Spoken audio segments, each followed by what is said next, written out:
Hola, buenas tardes. Es jueves de investigación en el INA y aquí estamos de nuevo. En esta ocasión estamos con dos compañeros, Lidia Espinosa, nuestra querida Lila, y Moisés Valadez, nuestro querido Moy.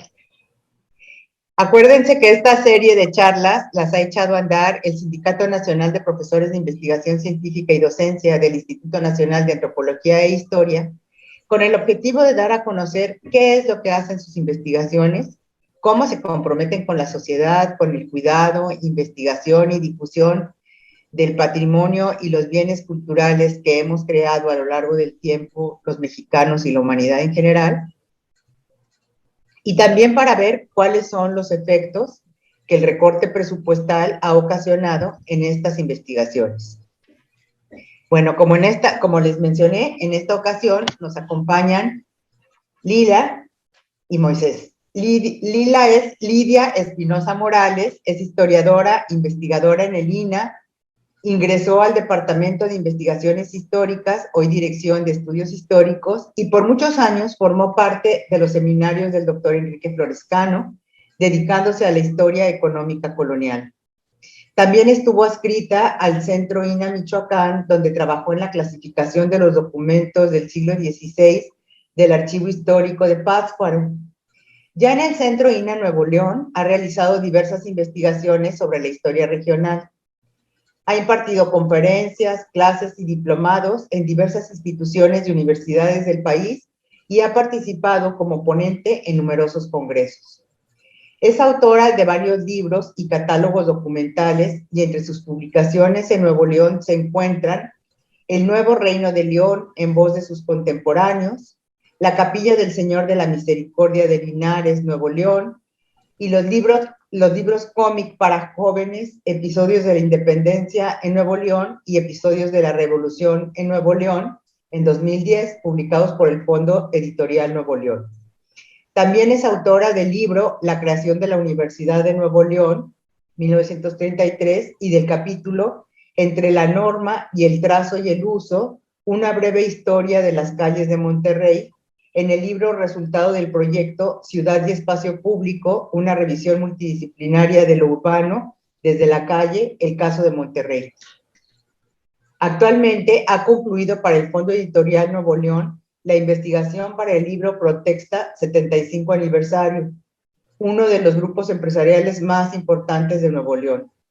Entre 1998 y 2008, Lidia Espinosa fue directora del Museo Regional de Nuevo León, el Obispado, y como guionista y curadora ha participado en el montaje de varios museos en el estado de Nuevo León, Linares, Guadalupe, San Nicolás, Santa Catarina y desde luego el Obispado.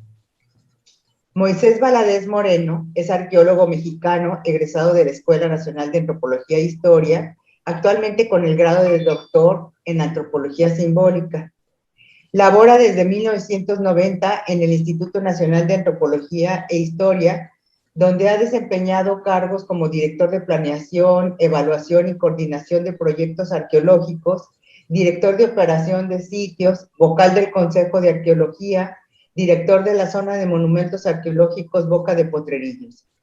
Como profesor investigador del INA en Nuevo León, ha dirigido numerosos proyectos de investigación, salvamento y rescate arqueológico en compañía de diferentes equipos de trabajo, de cuyos resultados destaca la identificación, investigación y registro de más de 1,500 sitios arqueológicos, junto con la documentación tridimensional de más de 50,000 imágenes rupestres. Además, la recuperación sistemática de varios miles de restos materiales que han sido clasificados, analizados e inscritos en el Catálogo Nacional de Bienes Patrimoniales. Moisés proporciona también asesorías al público y atiende junto con sus colaboradores denuncias sobre hallazgos circunstanciales, supervisa obras de infraestructura y realiza la continua gestión ante instancias municipales, estatales, federales y privadas en favor de la protección técnica y legal del patrimonio arqueológico de la entidad. Ha dictado más de 200 ponencias y conferencias en diferentes ámbitos académicos y de divulgación, ha escrito numerosos informes técnicos, artículos, guiones científicos, miniguías, 3 libros, ha sido director de distintas tesis de licenciatura y maestría sobre arqueología y la cultura material de los antiguos pobladores de Nuevo León y la región noreste de México. Lila y Moisés nos hablarán sobre los estudios histórico-arqueológicos del Cerro del Obispado en Monterrey, Nuevo León. Lila, cuéntanos. Pues muy buenos días. Agradezco desde luego al sindicato del que formo parte, de profesores investigadores del Instituto Nacional de Antropología e Historia, la oportunidad que nos da de dar a conocer los trabajos que venimos realizando. Ciertamente, el propio sindicato ha organizado periódicamente congresos de investigadores del INAH que han sido fundamentales para el intercambio de experiencias, para el intercambio de información, incluso para brindarnos la posibilidad de asistir a algunos archivos. Parte de la problemática que quizás podamos abordar como parte de esta intervención al final de la charla. Desde luego, la importancia de dar a conocer nuestro quehacer académico entre el público no especializado es importante, también entre los académicos de otras instituciones, pero fundamentalmente siento yo que la utilidad de estas charlas es un poco más interna, compartir pues las carencias, pero al mismo tiempo las fortalezas del trabajo que realizamos y el compromiso y la utilidad de las investigaciones que realizamos, en particular en los centros INAH. Yo he tenido la oportunidad de, María Ingracia discretamente se saltó los 40 años que llevo en el instituto, pero a lo largo de estos 40 años, desde la Dirección de Estudios Históricos hasta el Centro INAH Nuevo León, he podido conocer y vivir y disfrutar y padecer la problemática de la institución y las particularidades que tenemos los investigadores que trabajamos en los centros INAH, que tenemos que hacer labores pues casi de 1000 usos y que debemos también, al mismo tiempo que ser especialistas, trabajar en diferentes temas. Yo desde el siglo XVI michoacano tuve que hacer un largo recorrido y he trabajado hasta, bueno, el último tiempo, sobre la historia de una empresa de las más poderosas del país. Hacemos de todo en los centros INAH Nuevo León. Pero una parte muy importante para nosotros fue el inicio de este proyecto, que es un proyecto largo. Llevamos muchos años en él, como muchos de nuestros proyectos, acaban siendo proyectos de vida, y esa es la fortaleza que nuestra institución y nosotros nos podemos dar el lujo de hacer investigaciones largas, serias, profundas, de gran impacto social, no solamente para la conservación en sí o per se de nuestro patrimonio, sino con un impacto social que esperemos en el caso de la investigación que les vamos a presentar ahorita, pues sea real. El obispado es una construcción llamada Antiguo Palacio de Nuestra Señora de Guadalupe, que hoy es la sede del Museo Regional de Nuevo León. Bueno, no es hoy, es desde 1956. Este año cumplimos 65 años de ser un museo. En este espacio también se encuentra el centro INAH Nuevo León, y de hecho ahí laboramos con la problemática que todos ustedes conocen cuando en un espacio de museo convive también los investigadores, el área de monumentos históricos, etcétera. Hay, paradójicamente, en espacios tan grandes, problemas de espacio.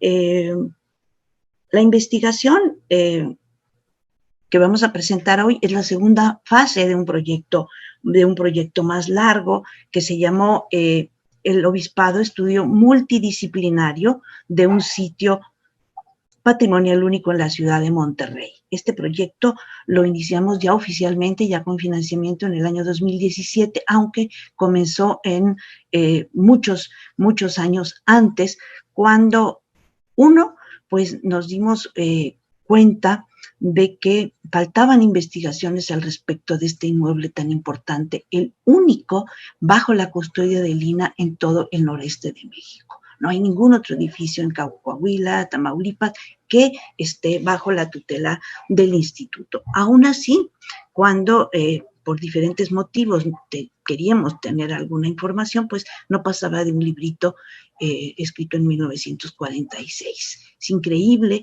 que no tengamos, casi como política de institucional, la historia de nuestros propios espacios. Para mí fue una gran sorpresa encontrarme con esta carencia. ¿Por qué empezamos este proyecto? No solamente por la escasa bibliografía, por lo que sabíamos, sino por algo muy concreto. Cuando el obispado se restauró en 1950 y 56 a cargo de un arquitecto, Joaquín Amora, que fue el restaurador del edificio, creador de la Facultad de Arquitectura, dejó este proyecto que ustedes pueden ver aquí, una acuarela, donde él, basado en algunas evidencias arquitectónicas que no más, planteó que el edificio tenía un porticado exterior y un corredor en un segundo piso. A mí siempre me pareció, desde que llegué a Monterrey, pues una acuarela extraña y una propuesta arquitectónica, por decirlo menos, también extraña en un edificio de estas características, que es un edificio peculiar. Se le llama el obispado, pero no es el obispado, no fue un palacio episcopal, no se construyó expresamente y decididamente con ese fin. Es una casa de retiro y oración que construye el segundo obispo que llegó a la diócesis que se había recién creado en estos territorios lejanos del noreste de México. El edificio estaba así como lo ven a la derecha, reflejaba el carácter mixto del edificio. Por un lado, su carácter religioso, esto que ven ustedes es una capilla pequeña doméstica, y por otro lado, su carácter de fortaleza militar, que fue la que desempeñó a lo largo del siglo XIX y parte del siglo XX. Así estaba el edificio, así se hizo la propuesta, que no se llevó a cabo. Quizás en eso estamos también documentando la polémica, la disputa que se armó entre el restaurador y algunos historiadores locales y la dirección de monumentos coloniales del Instituto Nacional de Antropología e Historia.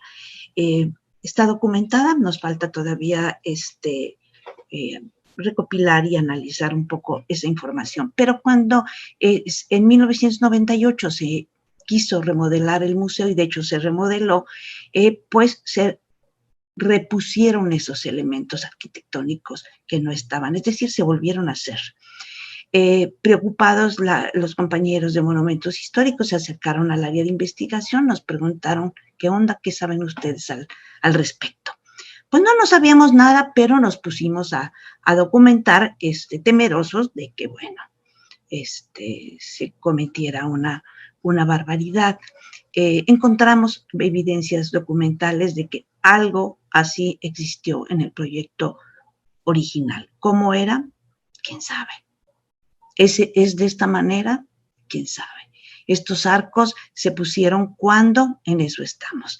Entonces, ahí nos empezó a mover el gusanito de investigar sobre las transformaciones arquitectónicas que a través del tiempo fue sufriendo el obispado.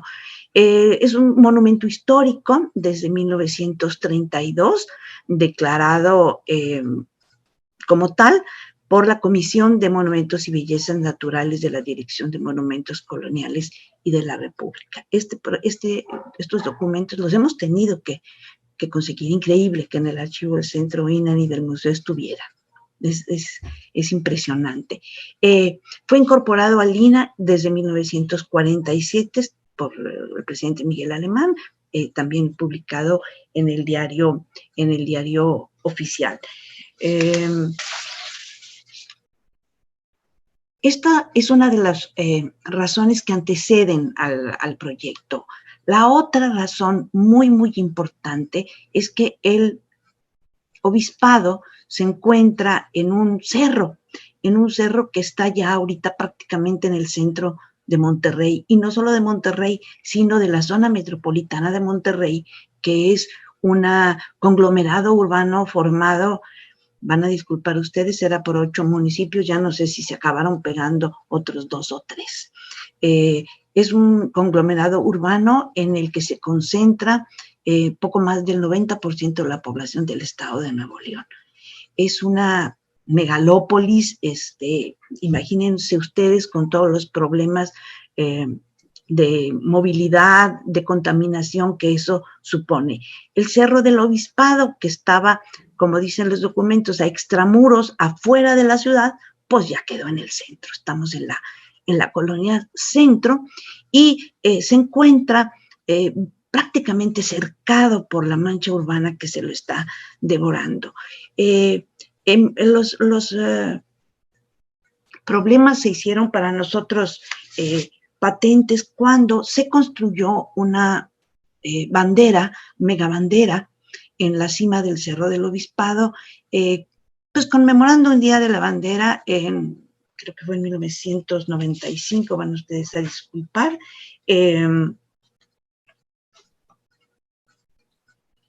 conmemorando el Día de la Bandera, pero sobre todo el papel estratégico que el Cerro del Obispado desempeñó durante la invasión norteamericana durante varios días del año de 1846. Aquí les duele a los habitantes de la ciudad que se diga la guerra del 47, cuando para nosotros fue la guerra del 46, con un sitio y una derrota muy, muy violenta y muy sentida, en la cual el Cerro del Obispado pues desempeña un papel de suma importancia para la captura de la ciudad. Al caer el obispado, cayó la ciudad de Monterrey.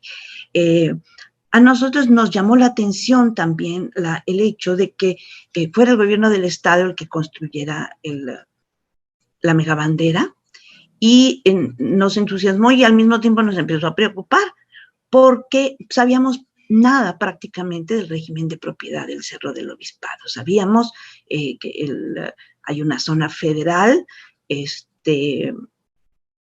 terrenos anexos al propio edificio, pero también es claro que la mayor parte del cerro es un cerro de propiedad del gobierno del estado. Pensábamos que también había propiedades del municipio y desde luego propiedades que se habían ido comiendo el Cerro del Obispado por parte de propietarios particulares. Es decir, no sabíamos absolutamente nada sobre el Cerro del Obispado, y sentíamos con mucha claridad que el Cerro del Obispado, además del edificio, tienen un gran valor patrimonial histórico, y que el cerro pues se encontraba totalmente vulnerable a la privatización. En un momento dado, algunos terrenos se ofrecieron en dación de pago por parte del gobierno del estado. Claro que hubo una protesta seria, y tal atentado patrimonial se logró detener, pero siempre la amenaza se encuentra cierta. Para que tengan una idea de la localización del cerro, aquí está el asta bandera en la parte más alta del promontorio, y en una otra sección se encuentra el obispado, con prácticamente ustedes pudieran ver lo que son las manzanas que se le dieron al obispo. Originalmente este cerro eran tierras del Ayuntamiento de Monterrey, que fueron donadas al obispo en 1787 para esta casa de reposo y de oración. ¿En qué momento la diócesis pierde esta propiedad? Bueno, pues ustedes se podrán imaginar, cuando la desamortización de los bienes de corporaciones civiles y religiosas en 1859. No pasó a la federación. Fue adjudicado por un gobernador muy cacique regional, Santiago Vidaurri, al estado de Nuevo León. Es una historia que ya tenemos en sus trazos más generales muy clara cómo se pierden estas tierras, cómo hay una disputa, incluso por el obispado, por parte del gobierno del Estado de Nuevo León, que a veces algunos funcionarios todavía no tienen muy claro de que no es de ellos este terreno, y hacen proyectos hasta de cafetería. Tiene uno que decirles, perdón, estos predios no son del gobierno del Estado de Nuevo León. ¿Dónde están nuestros límites? Ya Moisés les platicará un poquito de esto. El obispado y el Cerro del Obispado, como les decía, yo estaba en la salida de Monterrey, fuera de la ciudad, en el camino prácticamente a Saltillo, también de ahí su importancia estratégica. Miren, aquí se ve con mucha claridad, aquí está ahora el asta bandera. Pensábamos que iba a beneficiar para la seguridad, los accesos, para la elaboración de un plan de manejo. Lo maneja turismo, la oficina de turismo. El cerro está amenazado por las transformaciones, les decía yo, y el crecimiento de la ciudad, de la colonia Obispado. Prácticamente el museo y los defensores de la idea del rescate del edificio, de la reconstrucción, de la instalación ahí de un museo, es por parte de un grupo de amigos, de un patronato que se va a fundar a la par, que se organizan en accionistas de la colonia del Obispado en los años 30.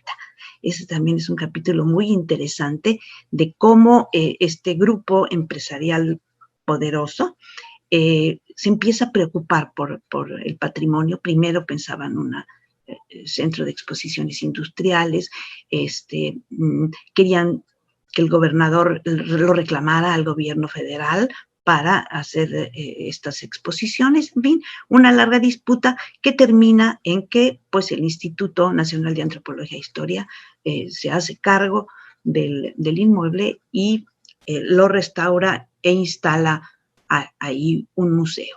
Pero desde 1932 a la fecha, imagínense ustedes lo que ha crecido el entorno de la colonia Obispado.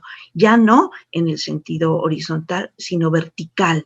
La ciudad de Monterrey, y ahora no saben ustedes, con esta pandemia hemos salido después de estar un año encerrados y, oh sorpresa, la ciudad ha crecido para arriba de una manera impresionante. Hace muchísimos años, desde 84, el gobernador Martínez Domínguez, los viejos saben a quién me refiero, de muy mala memoria, dijo que Monterrey era una ciudad fea y chaparra. Y desde entonces se empeñó en que la ciudad aumentara su densidad y su verticalidad, que es lo que ahora está sucediendo con Monterrey. Tenemos esta torre, la Torre Obispado, es la más alta, es 70 pisos, va a ser todavía no termina. Aquí les marqué el obispadito, de la presencia que tenía en el pasado, que podemos ver en fotos antiguas, el obispado ante la Torre Obispado, que se anuncia como a la altura de nuestra historia, y hay otras torres, Misión Obispado, ya saben, le están poniendo ese tipo de nombres sugerentes para recordar la historia, pues despojándola de todo significado. Eso es lo que está sucediendo, y esta foto no es actual, está prácticamente circundado por edificios. Nos preocupa que el Cerro del Obispado se convierta en el patio trasero de estos edificios y estos condominios de lujo. Sabemos que es imposible frenar ese desarrollo inmobiliario, pero sí queremos, como parte de los objetivos de este proyecto, dotar al Cerro del Obispado, aunque no sea propiedad federal, de instrumentos legales que nos garanticen su protección. Cuando se hizo el asta bandera, el gobierno decretó un parque histórico, Cerro del Obispado. Su idea de utilidad pública o de bien común, pues no coincide con nosotros. Se nombró un comité, el INAH ni siquiera fue invitado. Para acabar pronto, no estamos. No han hecho nada, para fortuna no está, pero existe como decreto el Parque Histórico Obispado, y ahí lo tienen congelado en miras de cualquier ocurrencia. Nosotros queremos fortalecer la protección legal y técnica, y uno de los objetivos fundamentales de nuestro proyecto es precisamente, esta foto también es vieja, ya están los edificios, toda esta parte se está poblando por unos condominios muy de lujos. La torre Obispado ya quedó por aquí. Pero para que ustedes se den cuenta, aquí nuestro predio federal y el Cerro del Obispado, que son terrenos del estado de Nuevo León. Nuestro proyecto comenzó, como les digo, en 2017 como un estudio multidisciplinario de un sitio patrimonial único. Muy elegante le pusimos multidisciplinario porque nuestro proyecto sí lo es. Es de historia, es de arqueología, y originalmente también teníamos a la compañera Olimpia Farfán en la parte de antropología. Por razones personales, ahorita ya no ha seguido en el proyecto, pero el enfoque también nosotros queremos utilizarlos. Cómo se ha ido construyendo el Cerro del Obispado y el monumento como un sitio patrimonial. ¿Es cierto? ¿No es cierto? Las nuevas generaciones que opinan al respecto saben de plano lo que es este bastión que para nosotros tiene tanta importancia. Son estudios que deben realizarse también. Estamos ahora en una segunda fase, es el mismo proyecto, pero ya saben ustedes que nos obligaron en el 2020 a ponerle un poquito otros nombres o a iniciar un proyecto nuevo, y le pusimos estudios histórico-arqueológicos en el Cerro del Obispado, no porque hayamos ya terminado el estudio del inmueble. Ha resultado increíblemente rico el análisis histórico para conocer pues los usos dados al edificio, las modificaciones sufridas no solamente por las batallas, tantas batallas que se libraron ahí, sino por muchas otras razones, otros usos documentados, a lo mejor exagerados. Por ejemplo, fue un cabaret también, concedido a un general revolucionario. Eso fascina a la gente, fue unos cuantos meses, pero ese es en el imaginario. ¡Ay, que aquí había un cabaret! Les entusiasma muchísimo. También que fue lazareto en las diferentes epidemias. Ahora vemos que, pues sí, fue lazareto, pero no llegó ningún enfermo. Realmente no se utilizó, sin embargo se hicieron obras y se hicieron algunos acondicionamientos que modificaron la arquitectura del edificio. Es un edificio muy, muy intervenido, muy modificado. No hemos terminado con el estudio del monumento y hemos avanzado y tampoco hemos terminado los estudios del cerro para demostrar también que si no es independiente del monumento, si bien ambos espacios están íntimamente relacionados, sí debemos nosotros documentar la impronta histórica para integrar el expediente técnico para promover la declaratoria del Cerro del Obispado como sitio histórico, que es, como ustedes saben, compañeros, una declaratoria presidencial. Se tardan estas cosas, creo que no lo voy a ver en vida. Pero bueno, nosotros hacemos lo que sentimos que debemos hacer. Objetivos de los proyectos, bueno, realizar y presentar el expediente técnico para la declaratoria del Cerro del Obispado, elaborar el plan de manejo del área, en combinación con el gobierno del estado y con quien tenga que ser, realizar el estudio histórico-arqueológico que nos permite el estudio científico del inmueble, construcción, usos, transformaciones, con el fin de sustentar su restauración, conservación y mantenimiento. Queremos, desde luego, la publicación de un libro muy, muy hermoso, muy ilustrado, con todo el material gráfico, cartográfico, fotográfico que hemos recopilado. Prácticamente estamos haciendo una base de datos muy, muy, muy importante. No la vamos a poder meter todo en el libro ni en esta plática, por desgracia. Entonces, el obispado es muy importante por su arquitectura, porque les digo, es el más antiguo completo del noreste de México, y porque es un sitio heroico de la defensa de la soberanía nacional, no solo durante la invasión americana, sino también durante la intervención francesa y, bueno, en la Revolución Mexicana, en otras contiendas, pues fue un lugar importante. Era hasta hace poco, tendríamos que hacer un estudio de público, símbolo de Monterrey, junto con el Cerro de la Silla. Otras generaciones lo tenían muy claro, lo podían visualizar con mucha claridad. No sé si ahora el estadio de fútbol sea el símbolo de Monterrey en lugar del obispado. Todo puede suceder. Tenemos que hacer la investigación histórica que hemos venido realizando con mucha intensidad.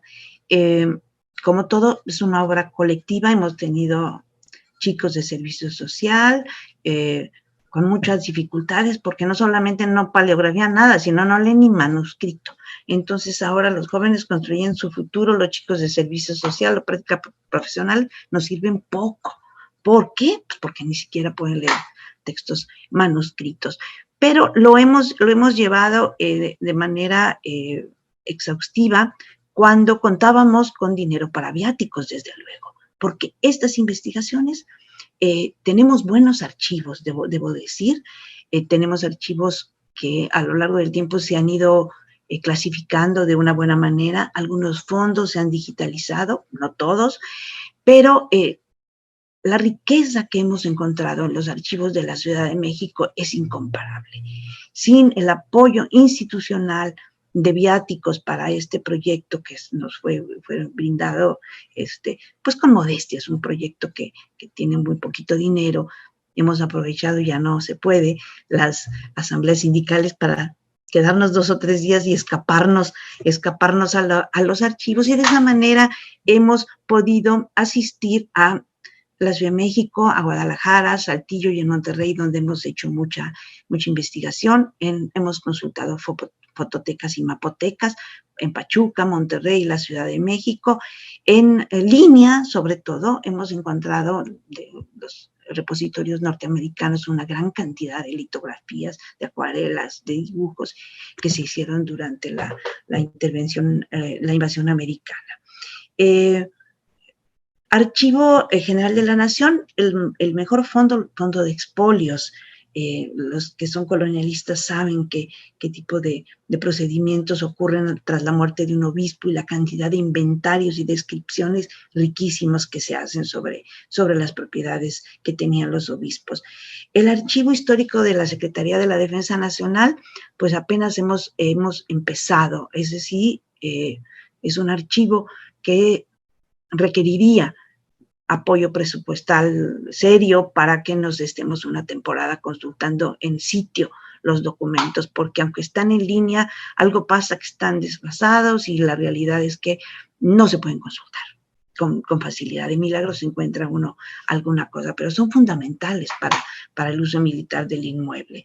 Para nosotros, gracias a Guadalupe Zárate, maravillosa investigadora, compañera nuestra de Lina, dimos con este Centro de Documentación e Información Inmobiliaria Federal y Paraestatal del INDABIN, del Instituto de Administración y Avalúos de Bienes Nacional. Impresionante archivo histórico de todos los inmuebles que pertenecen a la Federación. Un expediente importantísimo, unos planos también importantísimos que nos tratan, nos informan de la historia del inmueble.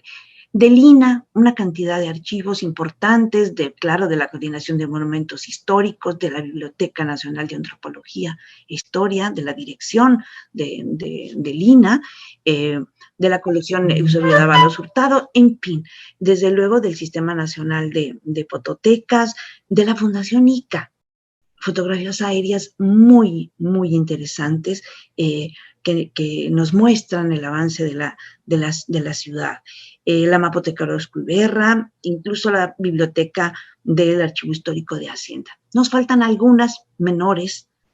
La más importante sigue siendo la de Sedena, que está en stand-by porque obviamente con la reducción del 70% que nos afectó y la pandemia, realmente no hemos podido ni vamos a salir a hacer trabajo de archivo. Afortunadamente tenemos una cantidad de material que podemos trabajar honestamente en nuestro encierro 2 o 3 años más. No quisiéramos ya redactar, ¿verdad? Pasar a la redacción.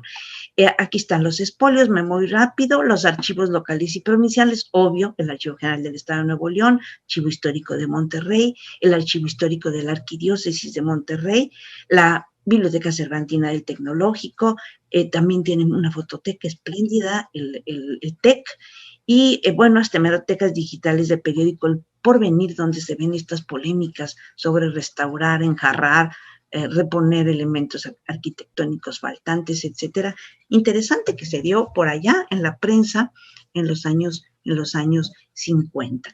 Aquí está el obispo, tenemos un periodo diocesano que concluye pues con los trámites prácticamente de los expolios del obispo Berger. Nunca más ninguna persona de la diócesis va a tomar cartas en el asunto de ocupar lo que aparentemente se cedió en términos de una propiedad personal del obispo. Este carácter nos ha complicado mucho la vida porque no es propiamente una donación a la Iglesia de Nuevo León, sino fue una donación al obispo Berger. Entonces, esto tiene sus cosas. Uso militar del edificio. Les digo que el fuerte del obispado en todas las contiendas habidas y por haber, lo tenemos documentado. No como quisiéramos, con información de archivo y con información gráfica. Por ejemplo, esta litografía de 1847, miren qué importante, nos muestra, aquí está ondeando la bandera norteamericana, el obispado no tenía cúpula todavía. El obispo Berger, en su inventario, queda muy claro que la cúpula no la terminó. Murió aquí el obispo, pero estaba el edificio todavía con partes sin terminar. Entonces, la cúpula corresponde a otro periodo, no es una cúpula de finales del siglo XVIII. Aquí la vemos en 1865, ya una cúpula impresionante. Aquí están los franceses en el obispado. Entonces, la información que nos proporcionan todos estos elementos ha sido riquísima. Lo mismo el análisis de la fotografía. Entonces, no sé cómo decirle, no solamente nuestro estudio es multidisciplinario, sino muy, muy, muy amplio en la utilización de documentos, de diferentes tipos de documentos históricos. Esto es un simulacro de guerra en honor de Bernardo Reyes, que se hizo en el obispado. Aquí está la gente viendo cómo les gustaba mucho eso. Tenemos documentados varios simulacros de guerra hechos para conmemorar la entrada de Mariano Escobedo. En este caso es para Bernardo Reyes. Fotos de la Revolución, tenemos algunas también, y pues nos permiten ver las laderas y nos permiten ver también pues de diferentes, el estado de abandono y de deterioro del obispado. Miren qué bonita esta foto también, nos muestra todo el ala norte destruida desde fechas muy, muy tempranas. Todo esto es reconstruido. Tenemos más de 50 o 60 planos distintos, no nada más del inmueble y del Cerro del Obispado, sino de los diferentes lotes en los que se fue vendiendo gran parte del Cerro del Obispado. Pero analizando este es de 1888, y ya aparecen elementos muy interesantes que estamos investigando, que son, para qué se usaban, quién los pagó, etcétera, etcétera. Teníamos de diferentes fechas. Desgraciadamente, la horrible costumbre de los archivistas, que en un momento se puso de moda, de desprender el mapa del documento, es una pesadilla, porque después hay que buscar a qué documento pertenecía para encontrar la historia que está detrás del plano, a veces hasta la leyenda falta, ¿no? Tenemos que encontrarlas en otro archivo. Pero les muestro porque tenemos una cantidad bárbara de documentos. Este es el que ya con medidas muy puntuales nos dejó el arquitecto Mora en 1953, que por suerte los encontró Moisés en el archivo de monumentos históricos del propio Centro INAH.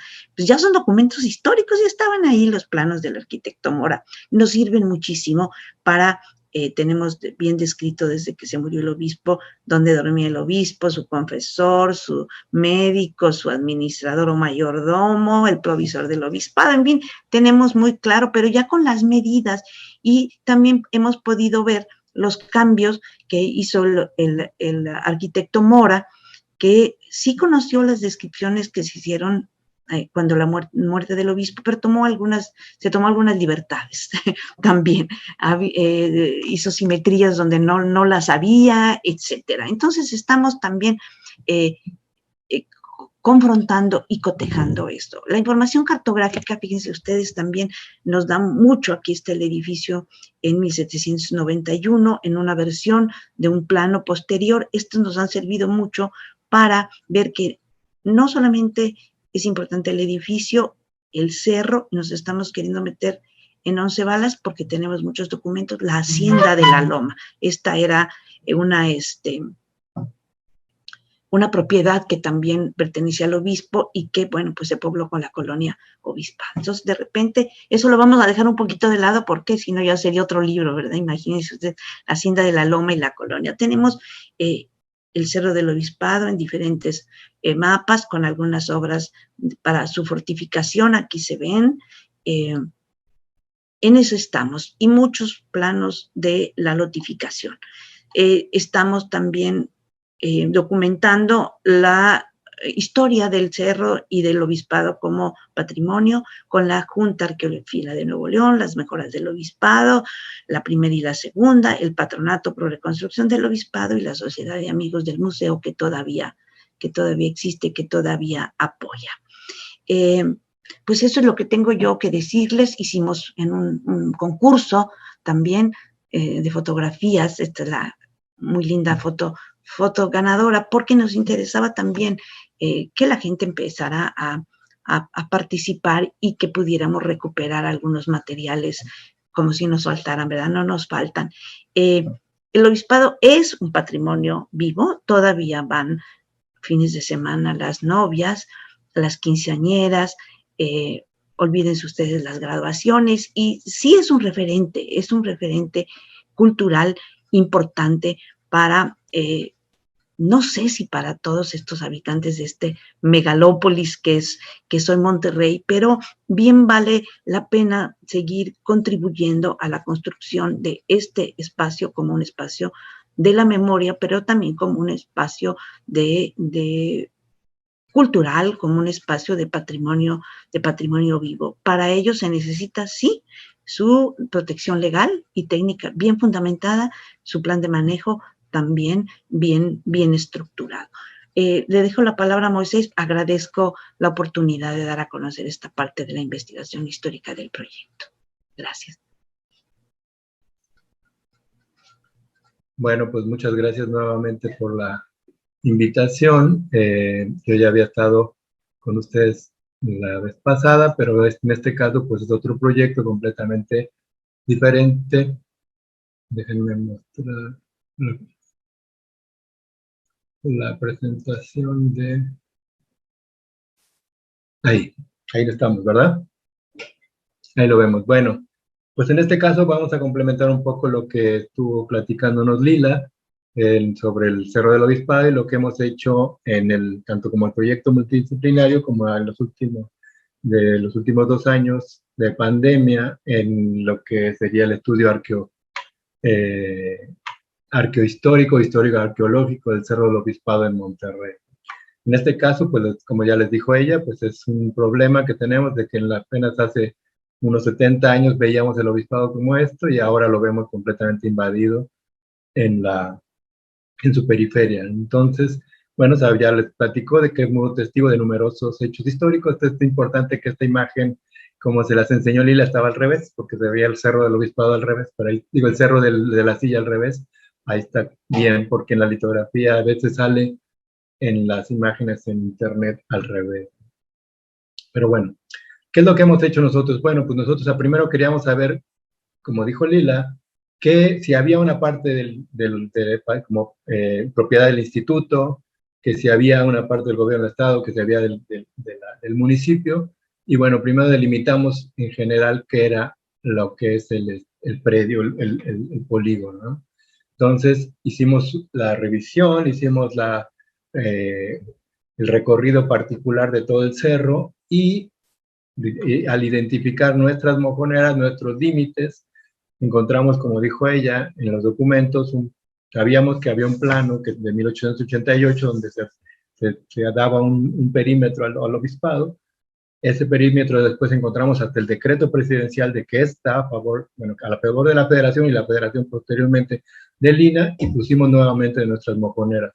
Ya contando con el plano actualizado y georreferenciado, hemos aplicado los estudios de percepción remota, la prospección geofísica, en distintas áreas del edificio y del cerro en la búsqueda de elementos no observables hoy en día y susceptibles de exploración arqueológica.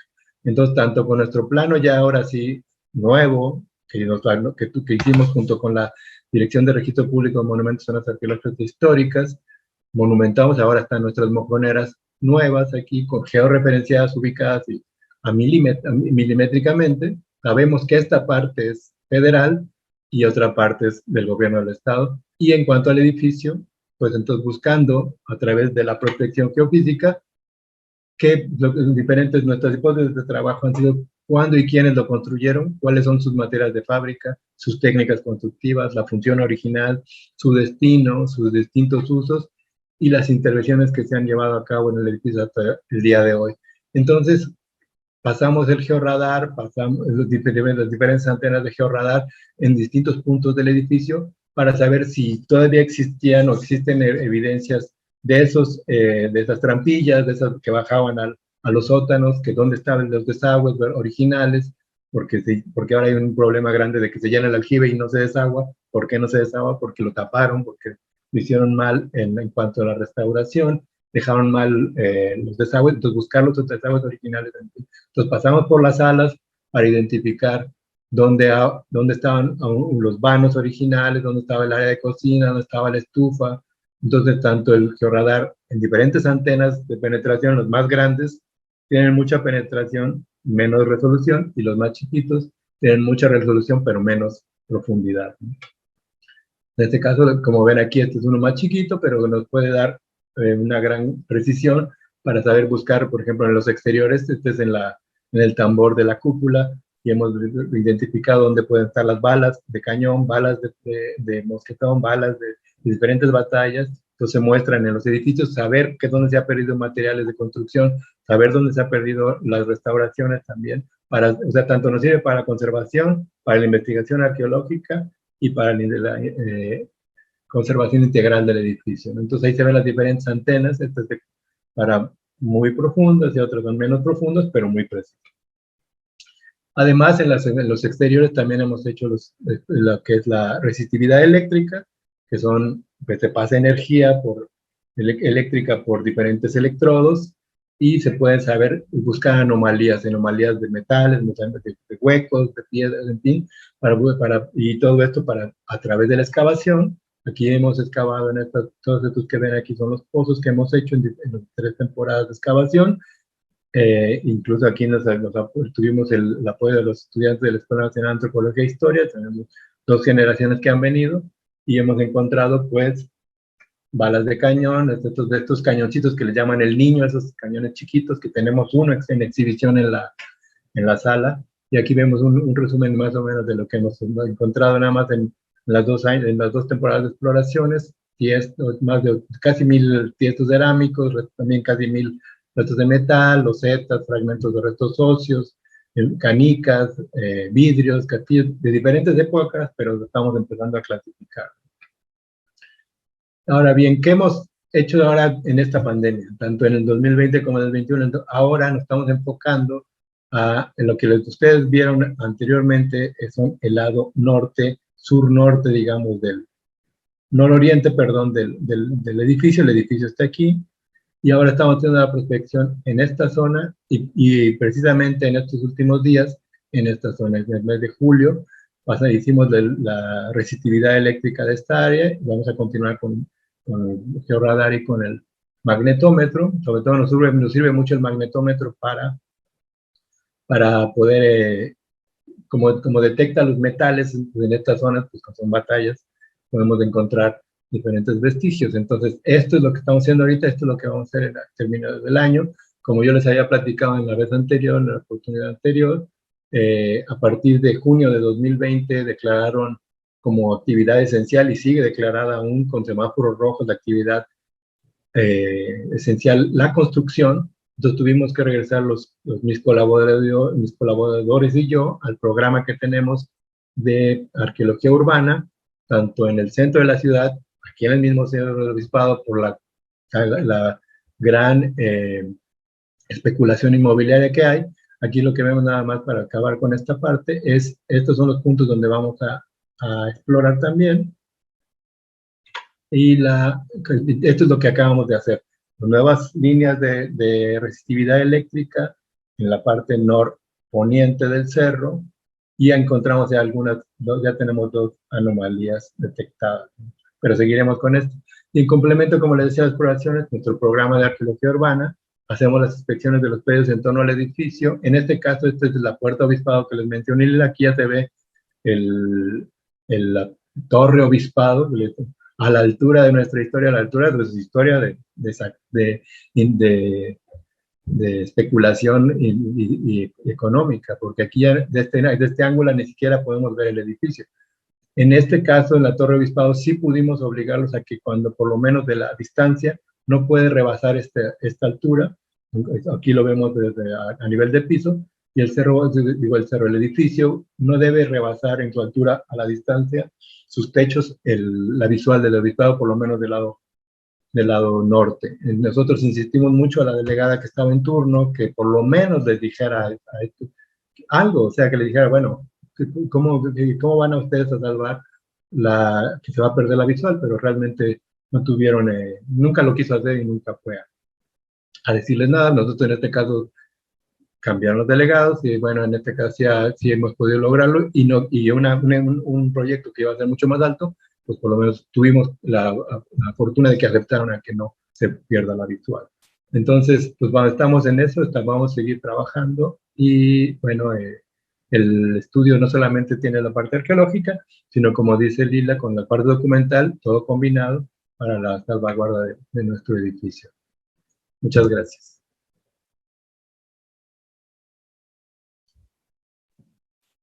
Pues muchísimas gracias a ustedes, Lila y Moy, por esta excelente presentación que a fin de cuentas nos muestra cómo un edificio puede decirnos tantas cosas, ¿no? A nivel de arqueología, de historia urbana, de costumbres, de la ciudad. O sea, como un solo edificio bien estudiado por todas sus, ¿cómo se llama?, aristas, puede proporcionar tanta información. Y me llamó muchísimo la atención, y sobre todo también viendo esta foto final que presentan, una frase que dijo Lila, de qué es lo que hacen estas grandes empresas, de retomar la historia para despojarla de su significado. Me parece que es muy importante que, independientemente del significado que ellos quieran dar a sus cosas, nosotros machaquemos el significado que puede tener para el común de los mortales y la idea con la que fueron construidos, que yo creo que, aunque Lila mencionaba que puede cambiar para las diferentes generaciones, también estas fotos que nos muestra de las quinceañeras sacándose la foto ahí, pues quiere decir que algo están significando para la población estos edificios, ¿no? El que los pongan de fondo en estas celebraciones. Pues para mí ha sido un gusto compartir con ustedes esta charla. No sé si quieran agregar algo, Lila, Moy, antes de terminar. Pues yo nada más quería agradecer la invitación, y pues sí es importante que tomemos en cuenta que con lo limitado de los recursos, como afortunadamente pues esta es nuestra propia casa y podemos hacer las cosas. Nosotros aquí tenemos Centro INA, aquí está la oficina y aquí tenemos el trabajo de campo.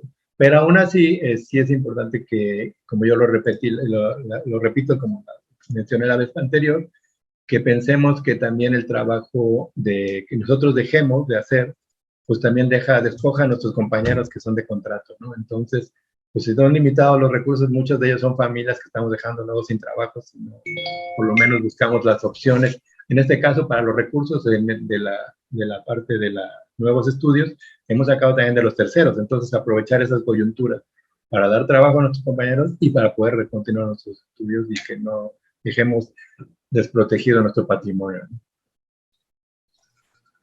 Bueno, pues yo el último comentario que quisiera hacer, los compañeros saben bien que los trabajos que realizamos en el Instituto Nacional de Antropología e Historia son trabajos siempre profesionales, serios, de largo alcance, que duran mucho, que tienen resultados muy variados, desde la creación de bancos de datos, guiones de museos, exposiciones temporales. No les he puesto, pero hemos nosotros realizado varias exposiciones temporales con el material que hemos ido recopilando. Estas investigaciones cuestan dinero, participa mucha gente. Si se suspenden por diferentes motivos, por la reducción presupuestal, todo el trabajo acumulado se pone en riesgo. Nosotros podemos seguir trabajando con lo que hemos venido acumulando, haciendo sinergia con los otros proyectos. Ahora los viáticos de los últimos 2 años estaban destinados reducidísimos, no a nosotros ir a los archivos, que ya podemos pararle y estar tranquilos un poco en cuanto a recopilación de información, pero para que los compañeros de México vengan a utilizar esas tecnologías que son importantísimas para el conocimiento de nuestro edificio, no solamente para corroborar la información documental.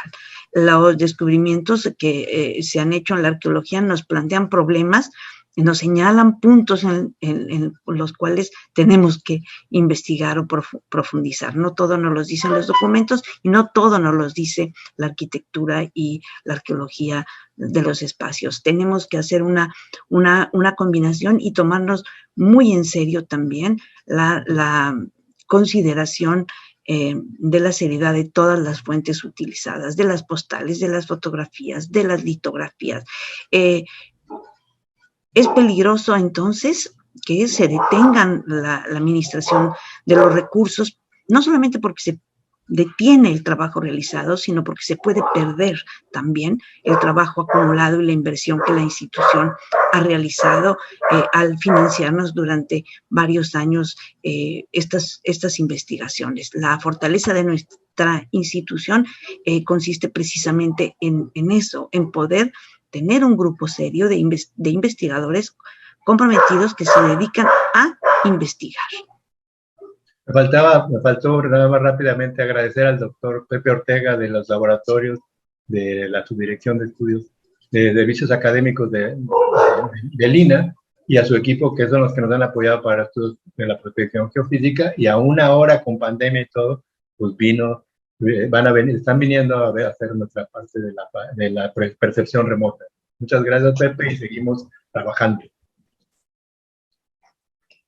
Pues muchas gracias a Lila, a Moy, a Daniel Ruiz Cancino, secretario de organización del Comité Ejecutivo del Sindicato, por posibilitar estas charlas, y nos despedimos de ustedes esperando vernos el próximo jueves a la misma hora en la investigación en el INAH, las charlas de sus investigadores y su problemática. Hasta luego.